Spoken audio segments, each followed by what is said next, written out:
Hervé Matou, bonjour. Bonjour. C'est la première fois en tout cas avec Padel Magazine qu'on vous voit sur un terrain de padel. De Team Canal aujourd'hui, il y a quand même de grandes ambitions. Oh non, l'ambition elle est assez réduite. Mais pour l'instant on est en course à la surprise générale. Mais l'ambition c'était de passer un bon moment, de rigoler, de s'amuser. Et c'est ce que permet ce sport en fait. On s'amuse assez vite dans ce sport. Donc je suis un débutant, enfin j'ai joué une dizaine de fois dans ma vie. Je ne me suis pas complètement mis, mais je commence à m'y mettre et c'est vrai que c'est un peu additif. Comment vous l'avez découvert le padel?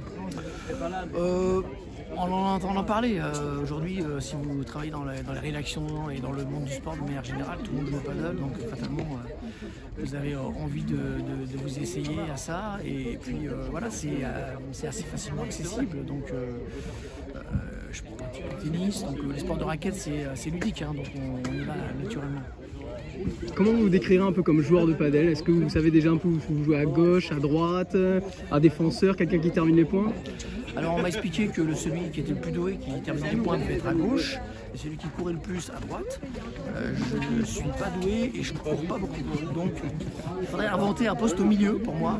Voilà, ça dépend. Honnêtement, j'ai pas de préférence. J'ai l'habitude de dire je suis mauvais à droite, mauvais à gauche, donc je joue où tu veux. Quand j'ai quelqu'un qui est bon, il joue à gauche et j'essaie de jouer à droite. Vous parliez d'une surprise dans le deuxième match. Qu'est-ce qui s'est passé concrètement? C'est Cyril Hanouna qui joue contre vous, c'est ça? Ouais, on jouait contre Cyril Hanouna, qui est un super joueur. Donc on pensait que l'aventure s'arrêtait pour nous. Mais l'avantage au paddle, c'est qu'il c'est un double, donc on peut aussi miser sur le joueur un peu moins bon. Quelqu'un m'expliquait que celui qui fait basculer les matchs, souvent c'est pas le meilleur, mais c'est plutôt le moins bon qui doit être plus mauvais que le moins bon de l'autre équipe. Et ça s'est joué à rien, on a gagné 15-14. Donc on a compris au bout d'un moment à 8-8 qu'on pouvait peut-être jouer le match. Et puis ça s'est bien goupillé pour nous. À la rédaction Canal, on sait qu'il y a beaucoup de joueurs. Sinama Pongol, ou évidemment Canal, les droits du padel, qui tire son épingle du jeu à Canal, qui serait le meilleur? Florent Sinama Pongol est très bon, Robert Pires est très bon, Christophe Jallet, tous les gars qui ont beaucoup de temps libre en fait, qui ont des emplois fictifs chez nous.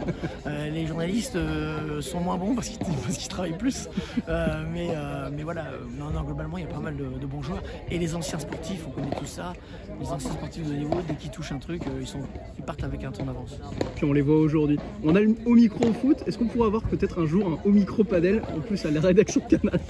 Ouais, je sais pas, pourquoi pas, on fait déjà les tournois internes, ça nous arrive de faire des tournois, donc voilà, le verdict c'est souvent une victoire d'un ancien joueur, mais on va réfléchir au concept, on va déposer l'idée. Merci beaucoup. Avec plaisir. C'est top.